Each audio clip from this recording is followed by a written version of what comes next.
একদিন গ্রামের চাষি কালু সন্ধ্যার সময় নিজের গরু নিয়ে গাঁয়ে ফিরছিল।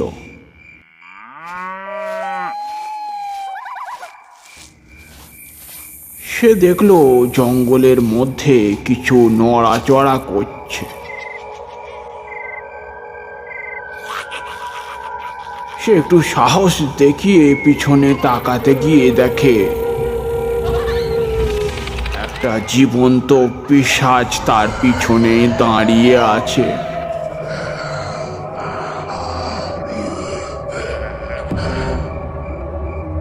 সে অনেক চিৎকার করে সবাইকে ডাকার চেষ্টা করলেও সে কিছুতেই চিৎকার করে উঠতে পারেনি। তার আওয়াজ যেন ভয়ে একেবারে বন্ধ হয়ে গিয়েছিল।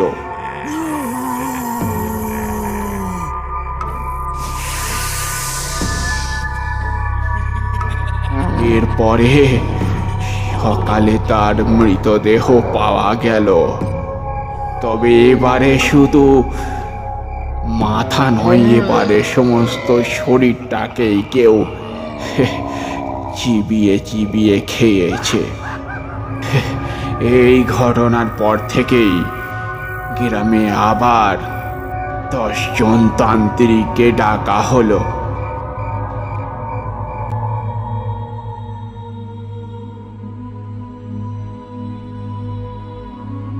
হান্টার অফ দি ডার্কে আপনাদের সকলকে জানাই স্বাগত। তারানাথ তান্ত্রিক চরিত্রটি এখনো বাঙালির বুকে গেঁথে রয়েছে।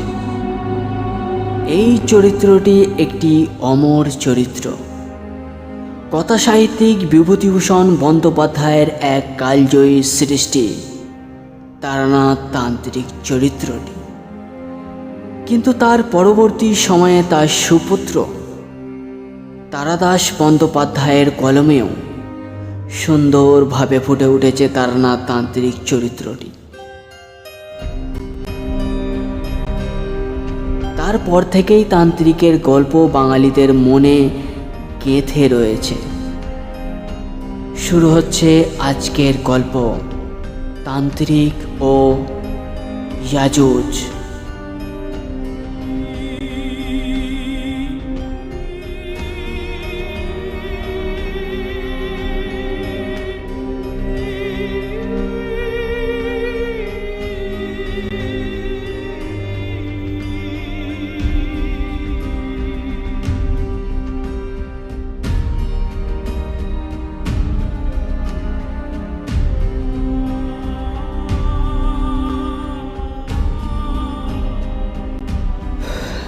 যে ঘটনাটা আজ আমি আপনাদের শোনাতে চলেছি, এই ঘটনাটা আমার জীবনকে একেবারে পাল্টে দিয়েছে।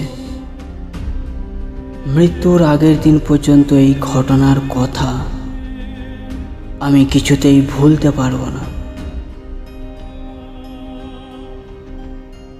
ঘটনাটা আজ থেকে প্রায় 20 বছর আগে ঘটেছিল, কিন্তু আজও সেই দিনের কথা আমি ভুলতে পারি না। তখন আমার খুব অসুখ হতো। মাসে একবার অত্যন্ত জ্বরে আক্রান্ত হতাম। ওষুধ খেয়ে কোনো মতে সেরে উঠতাম, কিন্তু বেশি দিনের জন্য নয়, আবার জ্বর আসতো। আমাদের পারিবারিক ডাক্তার পূর্ণেন্দু চ্যাটার্জি বললেন, হরিহর, তুমি বরঞ্চ কোনো গ্রামে গিয়ে মাস 2 সেখানে কাটিয়ে আসো, তাহলেই তোমার এই বারে বারে অসুখে পড়া বন্ধ হয়ে যাবে। হরিহর, পারো তো গ্রামের কোথায় চলে যাও। কলকাতা থেকে সেই জায়গাটা যত দূর হবে ততই ভালো। আর কাছাকাছি একটা নদী থাকলে সেখানে সকাল বিকেল বেড়াতে যাবে। যা ইচ্ছা খাবে, যা ইচ্ছা করবে, তবে খুব বেশি পরিমাণ কখনোই নয়। দুধ খাবে আর প্রচুর দই খাবে। দিনে রাতে 2-3 ঘন্টার বেশি পড়বে না। একেবারেই লিখবে না, তবে চিঠি লিখতে পারো পোস্ট কার্ডে। আর যদি গল্প লিখতেই হয় তাহলে দিনে 1 পাতার বেশি লিখবে না। কোনো ওষুধ খাবে না। আস্তে আস্তে শরীরের প্রতিরোধ ক্ষমতা বেড়ে যাবে। অনেক সময় অসুখের চেয়ে ওষুধই অনেক সময় মানুষের বেশি ক্ষতি করে। ডাক্তার তো বললেন কোনো দূরে গ্রামে গিয়ে থাকতে, কিন্তু যাই কোথায়? সঙ্গেই বা কে যাবে? অনেক খোঁজাখুঁজির পর আমার বাবার বন্ধু সুধাংশু কাকা বললেন ওদের নাকি একটা বাড়ি আছে মধুপুরে।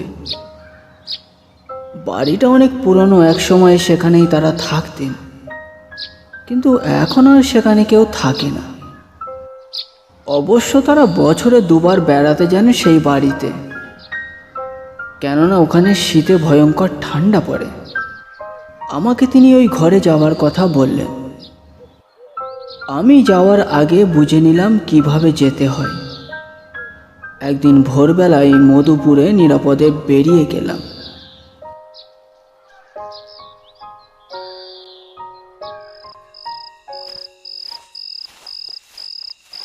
সেখানে পৌঁছাতে সন্ধ্যা হয়ে গেল।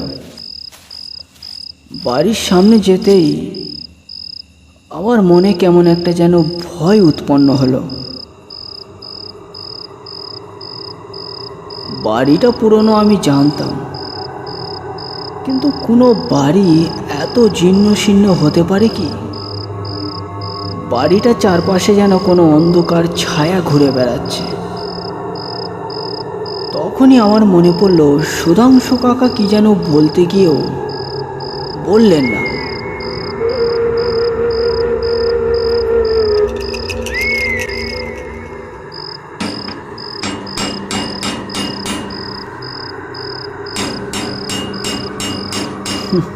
যাই হোক, অনেক ডাকাডাকির পর রামহরি এসে দরজাটা খুলে দিল।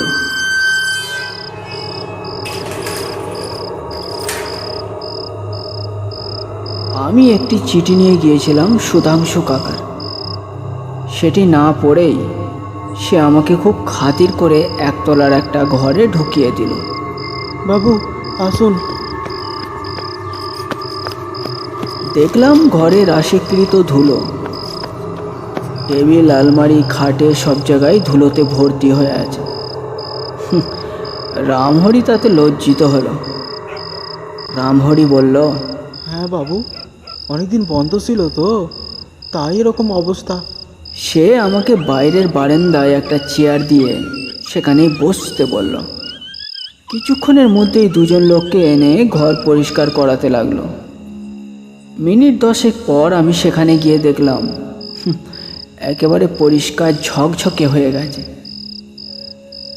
জানালার কাঁচ ঝকঝকে তকতকে করে দিল, আর বাথরুমটায় কয়েক বালতি জলও ঢেলে দিল। এর মধ্যেই দেখলাম বড় বড় সাইজের 8টা লুচি, সঙ্গে আলু ভাজা আর পাটালি গুড় এনে সামনে রাখলো একটা ঘোমটা পরা মহিলা। বুঝলাম এই হলো রামহরির স্ত্রী। অত বড় লুচি একসঙ্গে আমি জীবনেও খাইনি। গোটা চারেক খাওয়ার পর থালা সরিয়ে রাখলাম। আধ গ্লাস জল খেয়ে চায়ে চুমুক দিয়ে বুঝলাম রামহরির চায়ে রুচি আছে। চমৎকার চা।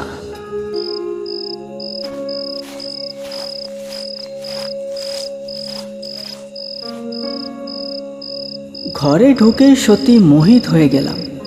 বিছানাটাও চমৎকারভাবে গোছানো, পায়ের কাছে ভাঁজ করা কম্বল, সাদা ধবধবে বিছানার চাদর, বেড কভারটা ভাঁজ করে রাখা আছে পাশেই। রামহরি ঠিকই ভেবেছিল আমি যখন সারা রাত জেগেই আছি তখন একটু গড়িয়ে নেব বিছানায়। দেখলাম ঘরের কোণে একটা বইয়ের বড় তাক, কিন্তু তাতে কোনো বাংলা বা ইংরেজি বই নেই। তার বদলে বহু প্রাচীন, বহু পুরনো পুঁথি রাখা রয়েছে। আমি গোটা কয়েক পুঁথিকে নাড়াচড়া করে দেখলাম, কিন্তু তাতে কি ভাষা লেখা আছে সেটা আমি কিছুতেই বুঝতে পারলাম। আমি কিছু বই এনেছিলাম, সেগুলি বের করে টেবিলের ওপর রাখলাম। সঙ্গে ছিল একটা পঞ্জিকাও। বুঝলাম এটা আমার মায়েরই কীর্তি। আমার মা আমাকে বলেই দিয়েছিলেন প্রতিদিন পঞ্জিকা দেখে সেই মতোই কাজ করতে। যেমন যেদিন উত্তরে যাত্রা নিষেধ সেদিন যেন কোনো মতেই উত্তরে না যাই, যেদিন বেগুন খাওয়া নিষেধ সেদিন যেন আমি এক টুকরোও বেগুন না খাই। মা জানতেন আমি বেগুন পোড়া আর ভাজা খুব ভালোবাসি। ওই পর্যন্তই। কে আর ওসব আজে বাজে সংস্কারে আজকাল বিশ্বাস করে? আমি ঘরের তাকের পাণ্ডুলিপিগুলো একবার দেখে নিলাম, কিন্তু সেগুলো এতটাই প্রাচীন ছিল কিছুই বুঝতে পারলাম না কি ভাষায় সেগুলো লেখা আছে বা তার মানেই কি। প্রায় মিনিট 10 ঘাঁটার পর বিছানায় শুয়ে আমার বেশ ঘুম চেপে এলো। সেই সব পুঁথিগুলো পাশে রেখেই আমি ঘুমিয়ে পড়লাম। ঘুমিয়ে আমি নানা রকম অদ্ভুত স্বপ্ন দেখলাম, যেন পুঁথিগুলো আমার পাশে কেউ পড়ছে।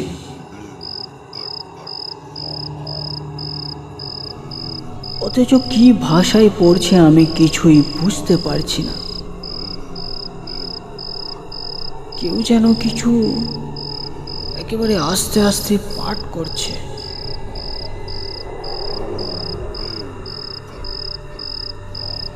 এই ঘরে তো কেউ থাকে না। রাত হলে এখানে আমি একাই থাকি। চাকর রামহরি আর তার স্ত্রী এসেছে নাকি?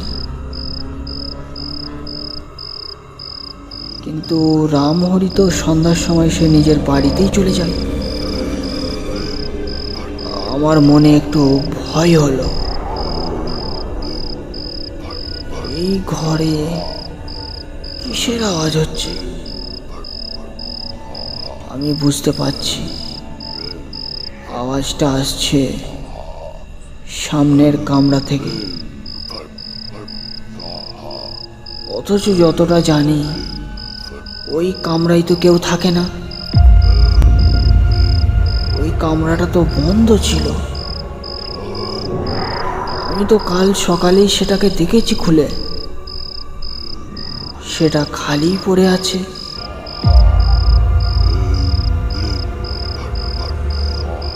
অন্ধকারে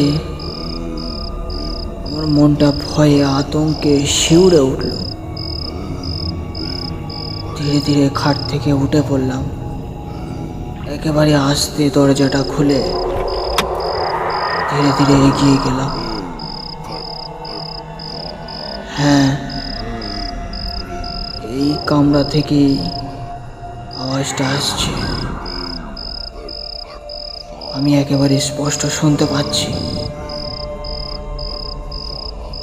কিন্তু কেউ বই পড়ছে নাকি? না, বই পড়ার তো আওয়াজ নয় এটা। এটা কোনো মন্ত্র পাঠ করছে কি কেউ? হ্যাঁ, আগুনের কাঠ ফাটার আওয়াজও আসছে, কিন্তু এটা কি করে সম্ভব? এখানে তো কেউ থাকে না। তাহলে আওয়াজ কোথা থেকে আসছে?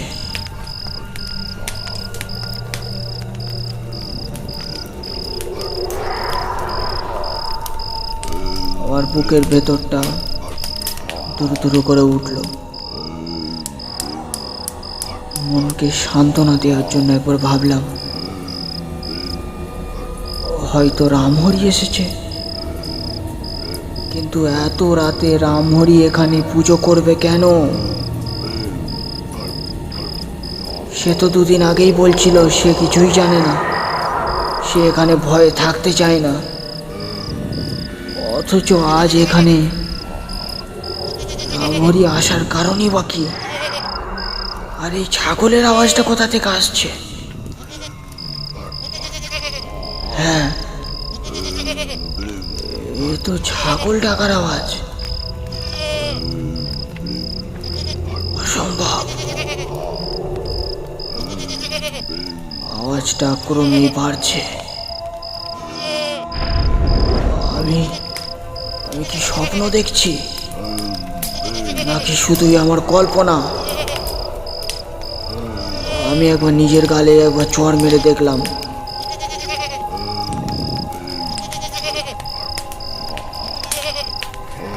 না, এ তো স্বপ্ন নয়। কিন্তু এ কি করে সম্ভব? এত রাতে আমি কি দরজা খুলবো? না, আগে টর্চটা নিয়ে আসি। আমি ধীরে ধীরে গিয়ে আমার কামরা থেকে টর্চটা নিয়ে এলাম। দরজার সামনে আসতে একটা ব্যাপার লক্ষ্য করলাম। অন্যদিনে এই জায়গাটা অন্ধকার থাকার কথা,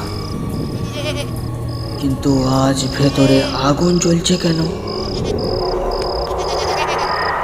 তাহলে কি সত্যি এখানে কোনো পুজো হচ্ছে, নাকি চোর? কিন্তু চোর যদি এখানে আসে তাহলে তো সে চুপ করে চুরি করে নিয়ে চলে যাবে। সে এখানে মন্ত্র পাঠ কি জন্য করবে? ব্যাপারটা আমার ভয়টাকে ক্রমশ বাড়িয়ে দিচ্ছে। না,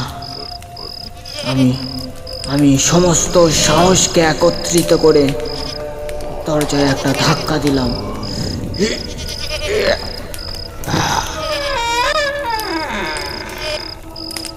একটা বিকট শব্দ করে দরজাটা খুলে গেল। কিন্তু কোথায় কেউ? কোথায় সাধু? কোথায় সেই পুজো পাঠের সমস্ত সরঞ্জাম? এখানে তো কিছুই নেই। আর ছাগল ডাকার আওয়াজগুলো কোথায় গেল? একেবারে ঘন অন্ধকার ছাড়া এই কামরায় কিছুই নেই। চারিদিক নিস্তব্ধ।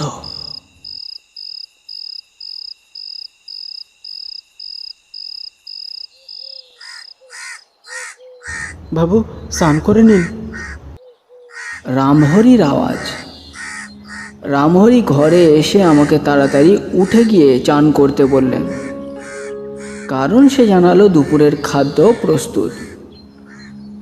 গরম জল দেওয়া হয়েছিল বাথরুমে। চান করে নিলাম তাড়াতাড়ি। খাওয়া দাওয়া ভালোই হলো। আলু কপি তরকারি, ছোলার ডাল, সরু আতপ চালের ভাত, আর একটা কাঁচের বাটিতে এক বাটি দই, আর প্লেট ভর্তি কালাকাঁদ। খেয়ে দিয়ে আবার ঘুম। আবার রাতের খাওয়া দাওয়ার সঙ্গে সঙ্গে আবার ঘুমে ঢলে পড়লাম। রাতে একটা আওয়াজে আমার ঘুমটা ভেঙে গেল। যেন আমার বেডের পাশেই অনেক ইঁদুর চড়াচড়ি করছে।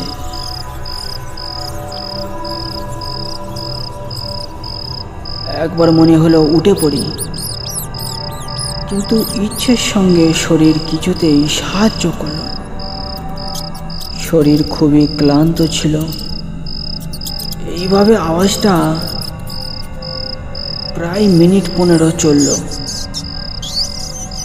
আমি বুঝতে পারলাম আওয়াজটা আমার মাথার ঠিক ডান দিকে হচ্ছে। যেন আমার শরীরের চারিদিকে ইঁদুর চড়ে বেড়াচ্ছে। অথচ সারাদিন আমি কোনোদিন ইঁদুর দেখিনি। তাহলে এত ইঁদুর কোথা থেকে এলো?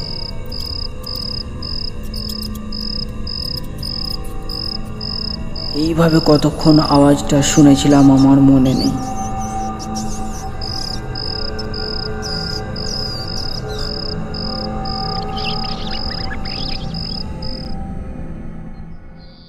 সকাল 8টায় আমার আবার ঘুম ভাঙল। সকালের মিষ্টি রোদ্দুরে বেশ ভালো লাগলো। রাতের আওয়াজটার কথা তখন আমার মনে পড়ল না। বাথরুম থেকে বেরিয়ে বারান্দায় গিয়ে বসলাম, আর প্রায় সঙ্গে সঙ্গেই রামহরি খাবার নিয়ে এসে গেল। আবার সেই বড় বড় লুচির সঙ্গে আলু আর বেগুনি ভাজা। এইসব পঞ্জিকার কথা আমি তো অতটা বিশ্বাস করি না। এই মধুপুরে এসেছি প্রায় 2 দিন হয়ে গেল, কিন্তু আশেপাশে একটু ঘোরা হয়নি। তাই ভাবলাম একটু চারিদিকটা ঘুরে দেখলেই মনটা একটু ফুরফুরে হয়ে যাবে। ঠিক করলাম যেদিক চোখ পড়বে সেদিকেই যাব। সবই তো আমার কাছে নতুন, সবই তো দেখার জিনিস। একটা ব্যাপার দেখে আমার খুব ভালো লাগলো। মাত্র 2 দিনের মধ্যেই আমার গায়ে যেন বেশ জোর বেড়ে গেছে। কলকাতায় আগে 2-3 স্টেপ যেতেই ট্রামে চড়ে বসতাম, এখন 2 কিলোমিটার গিয়েও মনে হয় আরও যাই। রাস্তা বেশ ফাঁকা, লোকজন কমই মনে হলো। আমি একা রাস্তা দিয়ে হাঁটছিলাম। গাঁয়ের এই পরিবেশ দেখলাম, গ্রামের ডুবা পুকুর সব কিছুই আমার মনটাকে কেমন যেন প্রভাবিত করছিল। পাখির গুঞ্জন, কলরব সব কিছুই মনটাকে কেমন যেন হালকা হালকা করে তোলে। সত্যি, গ্রামের পরিবেশকে শহরের পরিবেশের সঙ্গে তুলনা করাই মহাপাপ। তাই মানুষ নিজের রোগ সারানোর জন্য এই গ্রামে এসে একটু ঘোরাফেরা করে। গ্রামের হাওয়ায় একটা ম্যাজিক আছে, সেটা আমিও বুঝতে পেরেছি এই 2 দিনে। রাস্তা দিয়ে যেতে যেতে লক্ষ্য করলাম একটা নেড়ি কুকুর একটা মারুতির নিচে শুয়ে আছে। এইসব দৃশ্য গ্রামেই দেখা যায়। তাই তো গাঁয়ের লোক গ্রাম ছেড়ে শহরে কোনোদিনই যায় না। রাস্তাতে যেতে যেতে দেখি একজন বৃদ্ধ ব্যক্তি লাঠি হাতে ধীরে ধীরে আমার দিকেই এগিয়ে আসছে। গলায় 4-5টা রুদ্রাক্ষের মালা, কপালে একটা লাল তিলক। সমস্ত শরীরের পোশাক দেখে বুঝলাম লোকটা মনে হচ্ছে একজন সাধু। লোকটা আমার দিকে একভাবে তাকিয়ে আছে। লোকটাকে দেখলে যেন কেমন একটা ভয় করে। আমি পাশ কাটিয়ে চলেই যাব ভাবছি, লোকটি আমাকে দেখে বলল, হ্যাঁ বাবা, তুমি এদিকে মনে হচ্ছে নতুন এসেছো। হ্যাঁ। আমি তো অবাক। একজনকে দেখে কেমন করে বোঝা যায় যে সে নতুন লোক, আমি ভেবেই পেলাম না। যাই হোক, বললাম, হ্যাঁ কালকেই এসেছি এখানে। তাহলে কোথায় উঠেছো? আমি ওই সুধাংশু কাকুর বাড়িতেই উঠেছি। ভদ্রলোক নামটি শুনেই কেমন যেন একটা চিন্তায় পড়ে গেলেন। দাড়িতে হাত বোলাতে বোলাতে বললেন, ও ওই বাড়িতে তোমার রাতে ঘুম হয়েছিল তো? আমি তো ভারী অবাক। বললাম, হ্যাঁ ঘুম হয়েছিল। সুধাংশু কাকা আমার বাবার বন্ধু। আমার খুব শরীর খারাপ হয়ে যাচ্ছিল, তাই ডাক্তার আমাকে শহর ছেড়ে দূরে কোথাও যেতে বলেছিলেন। চেনা কোনো বাড়ি আমাদের সন্ধানে ছিল না, তাই সুধাংশু কাকার এখানের একটা বাড়ি আছে, সেই বাড়িতেই আমি থাকতে রাজি হয়ে গেলাম। এই তো 2 দিন হলো এখানেই আছি। এখন শীতকাল বলে এখানে এসেছি। এখানে তো ফাঁকা জায়গা, ডাক্তারের কথা শুনে এখানে আমি এসেছি। ভদ্রলোক আমার কথাগুলো একভাবে শুনলেন, তারপর বললেন, না না, কিছুই নয়। সুধাংশুর বাবা শীতাংশু আমার ভালো বন্ধু ছিল, বড় ধর্মপ্রাণ লোক ছিলেন। একেবারে খুব ভালো লোক ছিল আর কি। আমরা একসাথেই বসে গল্প করতাম, সে আর কি বলবো তোমায়। আমার নাম জ্যোতিপ্রসাদ চক্রবর্তী। এককালে আমি তান্ত্রিক ছিলাম ওই চন্দননগরে। এখন আর ওইসব তন্ত্র মন্ত্র আমি করি না, এই এই এখানেই থাকি। আবার একটা ছোট্ট বাড়ি আছে, ওই ওই কাছেই দেখছো। চলে এসো মাঝে মাঝে, গল্প হবে, কি বলো? তা ওই বাড়িতে তুমি ছিলে, তোমাকে সুধাংশু কিছুই বলেনি? মানে মানে ওই বাড়ির সম্পর্কে? আমি বললাম, না তো, কি বলবেন আবার? ও বলা উচিত ছিল। সুধাংশু তোমাকে সব কথা বলেনি, তাই তো? সুধাংশু ভালো ছেলে, কিন্তু ওর দায়িত্বের অভাব আছে। বাবা, ওই বাড়ির ঘটনা এই গ্রামে সবাই জানে। তুমি তুমি জানো না কিছুই? কথাটা শুনে আমি ভয় পেয়ে বললাম, আছে মানে? জ্যোতিপ্রসাদ বাবু বললেন, আছে মানে শুনতে হলে একটু সময় লাগবে। তুমি তাছাড়া এখানে নতুন এসেছো, শুনতে হলে তাহলে ওই সামনে আমার বাড়ি আছে, তুমি আমার বাড়িতেই তাহলে চলো। জ্যোতিপ্রসাদ বাবুর বাড়িটা কাছে। আমরা হাঁটতে হাঁটতে 3 মিনিটের মধ্যেই সেখানে পৌঁছে গেলাম। জ্যোতিপ্রসাদ বাবু বাড়িতে ঢুকতেই একটা বাঘা কুকুর আমাদের লেজ আর জিভ নেড়ে অভ্যর্থনা জানালো। ঘেউ ঘেউ করে বলল নমস্কার। জ্যোতিপ্রসাদ বাবু একটু চেঁচিয়ে বললেন, রাধা, আমাদের জন্য একটু বিস্কুট আর গরম চা নিয়ে এসো না মা। কলকাতার বন্ধু এসেছে আমার। বাবা, তোমার কি নাম বললে যেন? আমার নাম হরিহর গাঙ্গুলি। উনি চেঁচিয়ে বললেন, এর নাম হরিহর গাঙ্গুলি, সুধাংশুর বন্ধুর ছেলে। শরীর সারাতে ওই বাড়িতেই এসে উঠেছে আর কি। ও ভগবান, এ কি সর্বনাশ! বলেই একজন বয়স্ক মহিলা প্রায় ছুটে এলেন। বয়স অনেক হলেও শরীর বেশ মজবুতি আছে। তিনি বললেন, থাকতেই ঘরে সময় কাটাতে এসেছে, খুব একটা বড় বিপদ হবে যে। কি সর্বনাশ! এই বাড়িতে শরীর সারাতে কেউ আসে বাবা? ওখানে সুধাংশুর বাবা। ভালো লোক ছিল, আমার বন্ধু ছিল আর কি। সুধাংশুর বাবা খুব ভালো লোক ছিল, আমার বন্ধু ছিল। ওর কি হয়েছিল তুমি কিছুই জানো না, তাই তো? বাবা, ঘটনাটা তোমাকে কি করে বলি বলো তো? অনেক বহু বছর হয়ে গেছে। যখন তুমি বলছো তোমাকে শোনাই। সেই ঘটনার কথা আমি আর মনে করতে চাই না।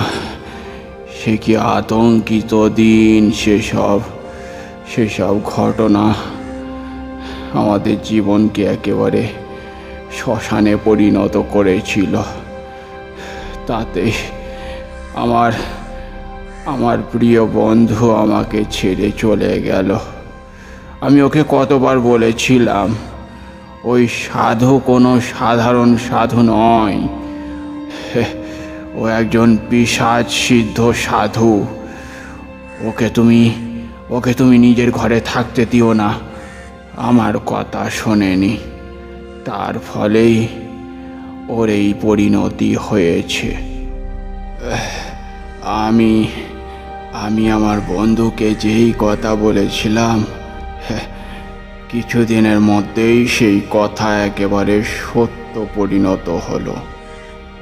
একদিন সুধাংশুর বাবা শীতাংশু আমাকে এসে বলল যে ওই সাধু নাকি রাতে কিছু তন্ত্র সাধনা করে। সেই কামরা থেকে নানা ধরনের মন্ত্রের শব্দ পাওয়া যায়।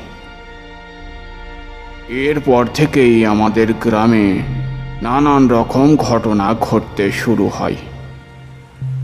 প্রথম ঘটনাটা ঘটে আমাদের গ্রামে একদিন সকালে একটা মৃতদেহ পাওয়া গেল।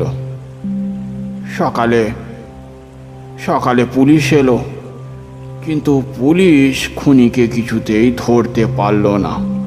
অনেক চেষ্টা করেও খুনির কোনো প্রমাণ পাওয়া গেল না। খুনটা এতই বীভৎসভাবে করা হয়েছিল যে সেটা দেখে মানুষের মনে একটা আতঙ্ক ছড়িয়ে পড়েছিল। তার মাথা কাটা, সমস্ত শরীরের ক্ষতবিক্ষত হয়ে আছে, শরীরের রক্ত যেন কেউ চুষে নিয়েছে। এই ঘটনার পরে গ্রামে একটা হইচই পড়ে গেল। সবাই ভাবলো কেউ হয়তো রেষারেষিতে খুন করেছে। কিন্তু এরপরে আবার 3 দিন পর আবার একটা যুবক ছেলে মারা গেল। সেই একইভাবে খুন, গলা কাটা, হাত পাগুলো কেউ যেন কেটে নিয়েছে, তারপর সমস্ত শরীর রক্ত শূন্য। সবাইয়ের মনে একটা ভয় জন্মালো, কোনো খুনি লোক এসেছে নাকি এই গ্রামে। পুলিশও হইচই করলো, 4-5 জন গ্রামবাসীকে তারা গ্রেফতার করলো, কিন্তু কোনোই লাভ হলো না। 2 দিন পর তাদের ছেড়ে দেওয়া হলো। এইভাবে কিছুদিন চলতে লাগলো। এরপর থেকেই গ্রামে সন্ধ্যার পর আর কেউ বেরোতো না। একদিন রাতে আবার একটা খুন হলো। সকালে আবার সেই হইচই। খুনগুলো করা হয়, অথচ দেহ পাওয়া যায়, পা পাওয়া যায়, কিন্তু মাথাটা পাওয়া যায় না। আর এমনভাবে রক্তগুলো চুষে নেয় যেন কোনো পিশাচ সেই কাজ করছে। এইসব ঘটনার পরে একদিন সুধাংশুর বাবা শীতাংশু আমার কাছে এসে বলল যে ওই তান্ত্রিক প্রত্যেক রাতে তার বাড়ি থেকে বেরিয়ে যায়। একদিন সে রাতে জল খেতে গিয়ে দেখে ওই তান্ত্রিক ওর বাড়ি থেকে বেরিয়ে এই দিকেই আসছে। তার পায়ের শব্দ। শীতাংশু সেই ব্যাপারটা দেখে তার খুব রাগ হয়, কিন্তু সেই সময় সে তান্ত্রিককে কিছুই বলতে পারে না। সে ধীরে ধীরে তান্ত্রিকের পিছু নেয়। তান্ত্রিক ধীরে ধীরে এই গ্রামের দিকেই আসে। তখন শীতাংশু আবার নিজের বাড়িতে গিয়ে শুয়ে পড়ে। এই ঘটনার পর প্রায় ওই 8-10 দিন পর আমাদের গ্রামের প্রধান রামরাম চৌধুরীর ছেলেকে ওই একইভাবে হত্যা করা হয়েছে। এরপরে তার সমস্ত শরীর ঘিরে গ্রামের লোকজন হইচই শুরু করলো। তার মাথা নেই, শরীরগুলো ক্ষত বিক্ষত অবস্থায় পড়ে আছে। গাঁয়ের একজন চাষি ওইখানে গরু চড়াতে গিয়ে তার শরীরটাকে দেখতে পাই। সে এসে হইচই করে সবাইকে খবর দেয়। তারপর থেকেই আমাদের ওই রামরাম চৌধুরীর ছেলের শরীরটাকে নিয়ে পুলিশ নানান রকম তদন্ত শুরু করে। পুলিশ কি আর সেসব জানতো? তান্ত্রিক কোনো এক পিশাচকে ডেকেছে, নরকের পিশাচ। এরপর আমরা সকলে মিলে ওই সুধাংশুর বাড়িতে গিয়ে রওনা হলাম। রামরাম চৌধুরী, তার সঙ্গে আরো 50-60 জন লোক, সবাই মিলে গিয়ে তান্ত্রিককে এমন মারধর করলো, তান্ত্রিক সেখানেই মারা গেল। তার ওই কামরা থেকে সাধনার পুজো, নানান রকম কত রকম জিনিস পাওয়া গেল।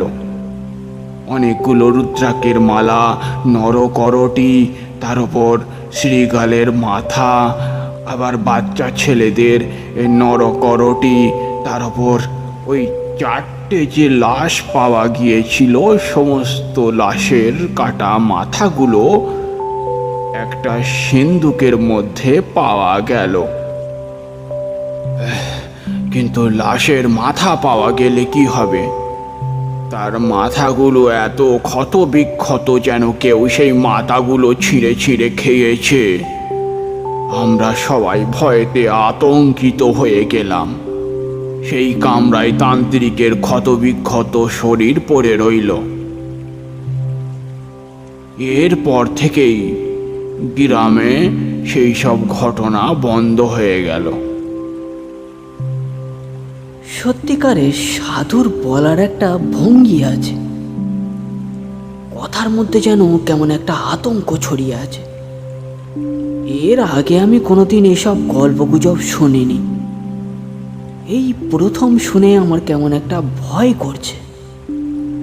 সত্যিই কি এগুলো সম্ভব,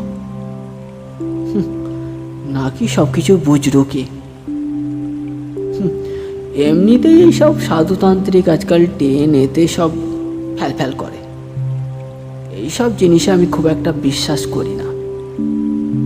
তবে বয়স্ক লোক যখন বলছে, শুনতে অসুবিধা কি আছে?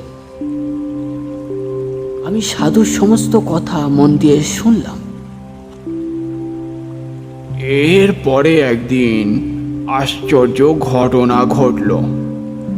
কয়েকদিন হলো শীতাংশু আমার কাছে আর আসে না। গ্রামে তাকে আর দেখা যায় না। আমি ভাবলাম ওর হয়তো শরীর খারাপ হয়েছে, সে হয়তো বাড়িতেই আছে। 2 দিন পর শীতাংশুর বাড়ি গিয়ে দেখলাম ওর বাড়ির দরজা ভেতর থেকে বন্ধ। কিছুক্ষণ কড়া নাড়লাম, কোনো শব্দ নেই। এমনিতেই সে একাই থাকতো। তারপর তার চাকর ওই রামহরিকে জিজ্ঞাসা করতে রামহরি বলল, বাবু তো 2 দিন আগে বলেছিল তার একটু শরীর খারাপ, তাকে ছুটি দিয়ে দিয়েছিল, সেই জন্য রামহরি আর 2 দিন আসেনি। তারপর আমি সেখানে অনেকক্ষণ কড়া নাড়তেও কোনো শব্দ না পেয়ে গ্রামের 4-5টা ছেলেকে নিয়ে গিয়ে দরজাটা ভেঙে দেখলাম শীতাংশুর ঘরের মধ্যে থোকা থোকা রক্ত পড়ে আছে। রক্তগুলো মেঝেতে পড়ে আছে, অথচ রক্তগুলো শুকিয়ে গেছে। আমরা অনেক আশ্চর্য হয়ে গেলাম, আমার বন্ধু শীতাংশু গেল কোথায়? অনেক খোঁজার পরেও তার শরীর আমরা পাইনি।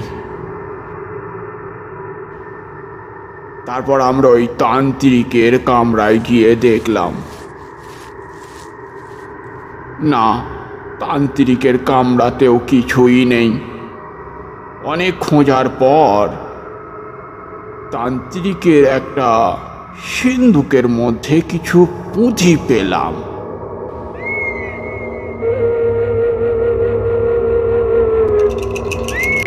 সেই পুঁথি আমি কোনোদিন দেখিনি। পুঁথিগুলো এতই পুরনো, দেখেই আমার সমস্ত শরীরটা একবার কেঁপে উঠল। আমিও এক সময় তন্ত্র সাধনা করেছি, তবে সেসব ভালো কাজের জন্য। এইসব তন্ত্র সাধনা নিম্ন শ্রেণীর তন্ত্র সাধনা। এইসব তন্ত্র সাধনা করে মানুষের ক্ষতি করা হয়। পুঁথিগুলো একটু আমি নাড়াচাড়া করে দেখতেই একটা ছবির দিকে আমার নজর পড়ল।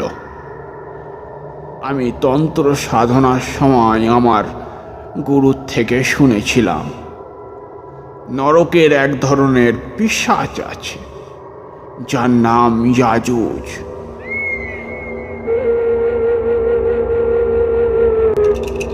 এই নরপিশাচকে আহ্বান করলে সে নাকি মানুষের রক্ত খায়, সে মানুষকে শেষ করে দেয়।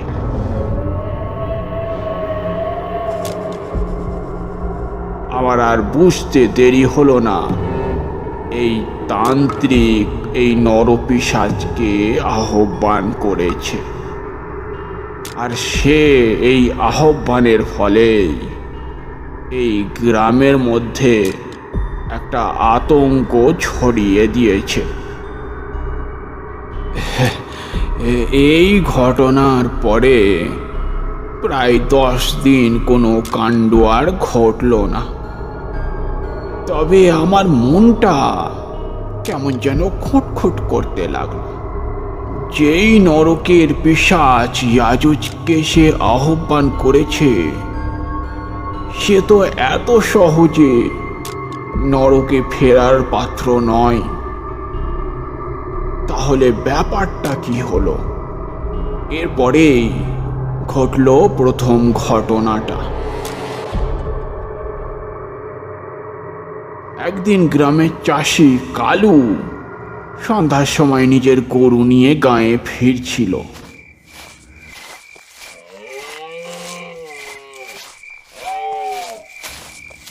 সে দেখলো জঙ্গলের মধ্যে কিছু নড়াচড়া করছে। সে একটু সাহস দেখিয়ে পিছনে তাকাতে গিয়ে দেখে একটা জীবন্ত পিশাচ তার পিছনে দাঁড়িয়ে আছে।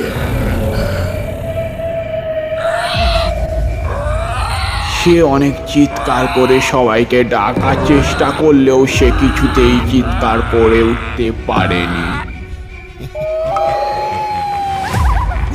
তার আওয়াজ যেন ভয়ে একেবারে বন্ধ হয়ে গিয়েছিল।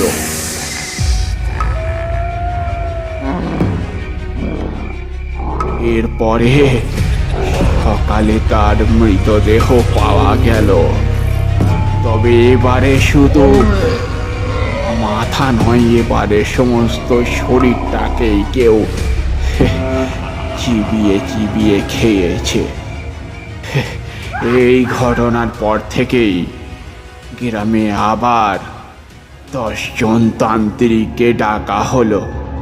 10 জন তান্ত্রিক এসে একটা 10 মহাবিদ্যার মহাসাধনার আয়োজন করলো।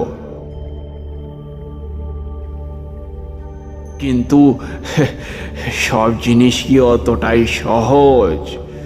মানুষ যতই চেষ্টা করুক, এই নরকের পিশাচ ইয়াজুজকে আবার সেই নরকে ফেরত পাঠানো অতটা সহজ নয়। এক অমাবস্যার রাতে 10 জন তান্ত্রিক একভাবে মন্ত্র পাঠ শুরু করলো।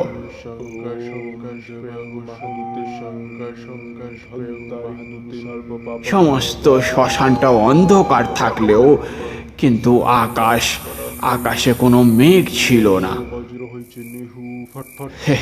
রাত যতটাই কাটতে লাগলো, আকাশের রূপ যেন ধীরে ধীরে বদলাতে লাগলো।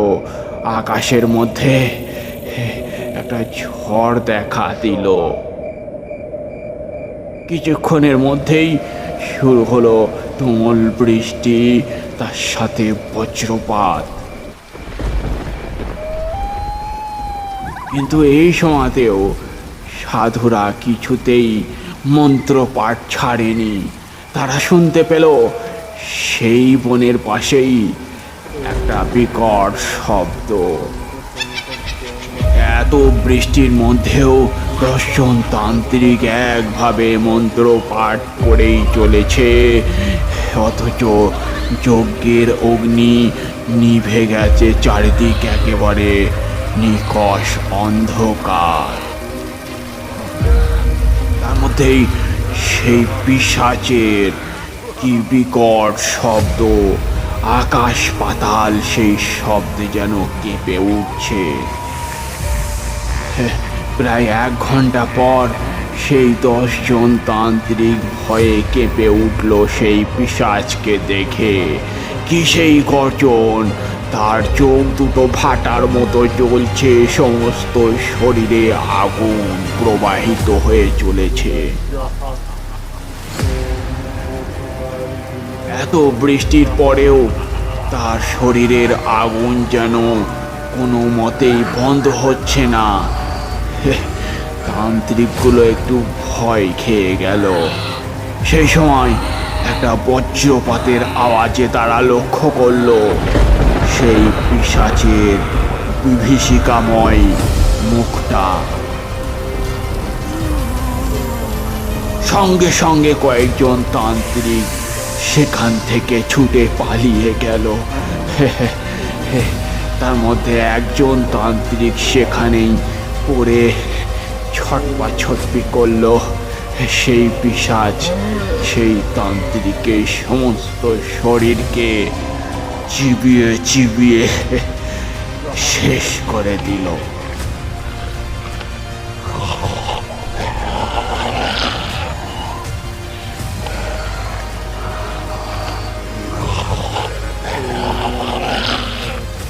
এরপর বেঁচে থাকা তান্ত্রিকগণ মন্ত্র পাঠ করেই চলেছে, কিন্তু তাদের সাহস নেই ওই পিশাচের সঙ্গে লড়াই করা।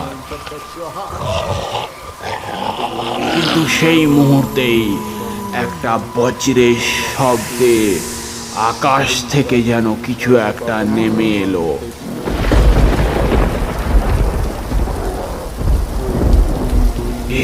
কি দেখছে তারা? একটা নারী মূর্তি, কিন্তু সেই নারী মূর্তি একই রূপ। সমস্ত তান্ত্রিকগণ ভয়ে শিউরে উঠল। পিশাচের সেই ক্রোধ যেন একটু কমে এসেছে, কিন্তু সেই নারী মূর্তি এক কোপেই পিশাচের গলাটাকে কেটে উড়িয়ে দিল। সঙ্গে সঙ্গে সব তান্ত্রিকগণ সেই নারী মূর্তিকে প্রণাম জানালেন।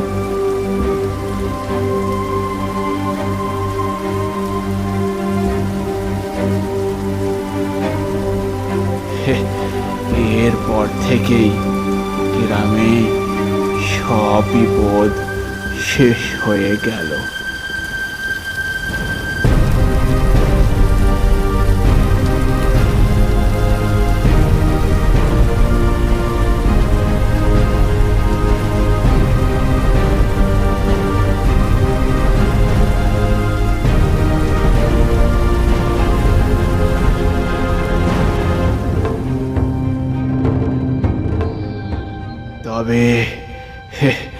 তবে বাবা, ওই ঘরে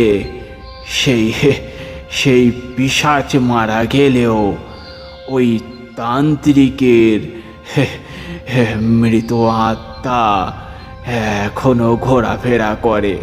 তাই তুমি এই রুদ্রাক্ষের মালাটা তোমার গলায় রেখে দাও। কোনো বিপদ এলে এই মালাটাই তোমায় সাহায্য করবে। আমি বহু বছর আগেই তন্ত্র সাধনা ছেড়ে দিয়েছি। বহু বছর আগেই বহু তন্ত্র সাধনা করেছি। এখন আমার বয়স হয়েছে, আমি আর তন্ত্র সাধনা করি না। তাই এই মালাটা তুমি তোমার গলায় পরে থাকবে। আশা করি মা তোমার রক্ষা করবে। ঠাকুরের কথা শুনে আমার মনের মধ্যে একটা ভয় জন্মালো। এখনকার যুগে সত্যি কি এইরকম হতে পারে? তবুও তার বলার ভঙ্গি আমাকে খুব ভালো লাগলো। আমি তার রুদ্রাক্ষের মালাটা গলায় পরে নিলাম। যাই হোক, যদি বিপদ আপদ আসে এই রুদ্রাক্ষের মালাটাই হয়তো আমার প্রাণ বাঁচাবে। আর যদি কোনো কাজে না লাগে তাহলে ছুঁড়ে ফেলে দেবো। অসুবিধা আবার কি আছে? রুদ্রাক্ষের মালাটা পরে আমি আবার বাড়ি ফিরে এলাম।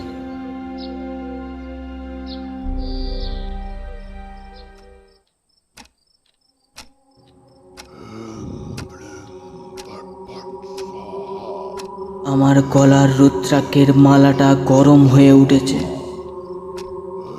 আমার ঘুমটা ভেঙে গেল। আবার সেই আওয়াজ, কেউ একেবারে আস্তে আস্তে মন্ত্র পাঠ করেই চলেছে। আমার একটু ভয় হতে লাগলো। বারবার একই আওয়াজ।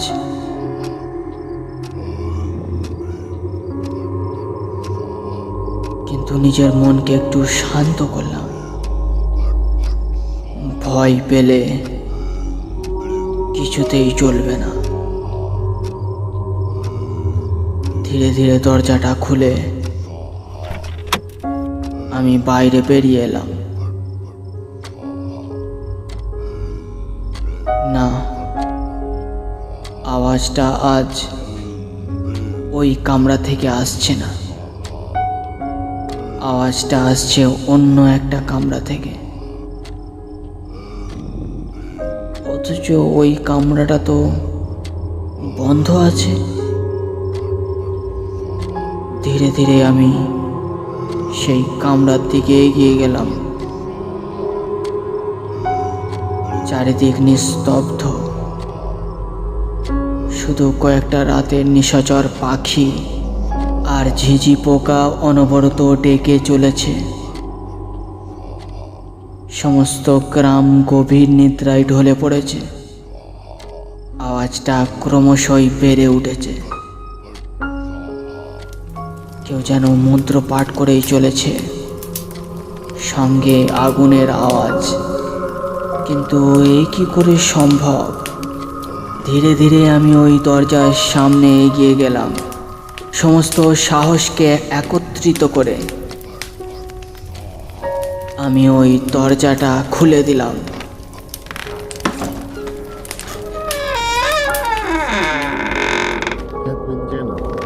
না, ভিতরে কিছুই নেই। একদল চামচিকে সেই ঘর থেকে উড়ে বেরিয়ে গেল। বাইরের তুলনায় ভেতরে অনেকটা বেশি ঠান্ডা। ভেতরের আবহাওয়া অনেকটা শীতল। আমার একটু ভয় হতে লাগলো, কিন্তু এখন ভয় করা মানেই মৃত্যু। কামরার এক কোণে একটা ছোট্ট বক্স রাখা রয়েছে। বক্সটা একটা লোহার চেন দিয়ে বাঁধা আছে। আমি তালাটাকে একটু নাড়ালাম। না, তালাটা কিছুতেই খোলা সম্ভব নয়। তাড়াতাড়ি একটা লোহার হাতুড়ি এনে তালার ওপর কয়েকবার আঘাত করতেই তালাটা খুলে গেল। আমি ধীরে ধীরে বক্সটা খুলে ফেললাম। খুলতেই আমার সমস্ত ভয় একটা আতঙ্কে পরিণত হলো। বক্সের মধ্যে একটা মৃত কঙ্কাল রয়েছে। অথচ আমার যতটা জানা ছিল, এই বাড়ির মধ্যে কেউই থাকতেন না। তাহলে এই কঙ্কালটা কার? মুহূর্তের মধ্যেই সমস্ত প্রশ্নের উত্তর আমি পেয়ে গেলাম। এই বাড়ির মধ্যেই সুধাংশু কাকার বাবার মৃত্যু হয়েছিল, আর তাকে মেরেছিল ওই তান্ত্রিকের মৃত আত্মা। আর সেই তান্ত্রিকের মৃত আত্মা বহু বছর ধরেই এই বাড়ির মধ্যে রাজত্ব করছে। সে অনেক মানুষের প্রাণ নিয়েছে এবং অনেক মানুষকে ভয় দেখিয়েছে, এবং তার মৃত্যুর ছায়া থেকে সুধাংশু কাকার বাবাও পরিত্রাণ পায়নি। আমি কিছু করার আগেই আমার সমস্ত ভয় একটা আতঙ্কে পরিণত হলো। কোনো ক্রমে সেখান থেকে দৌড়ে আমি বাইরে বেরিয়ে এলাম। তারপর কখন আমি টলে পড়ে গেলাম আমার আর কিছুই মনে নেই।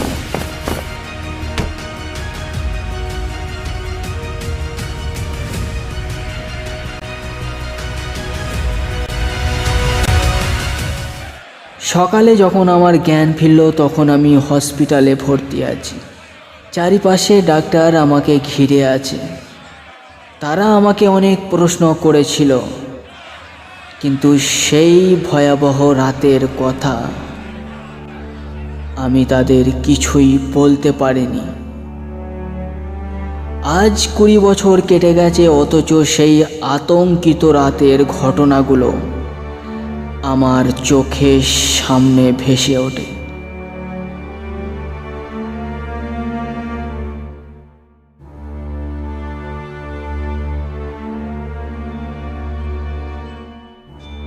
শুনছিলেন আজকের গল্প তান্ত্রিক ও ইয়াজুজ।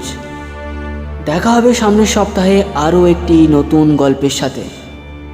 ততক্ষণের জন্য ভালো থাকুন, সুস্থ থাকুন। শুভরাত্রি।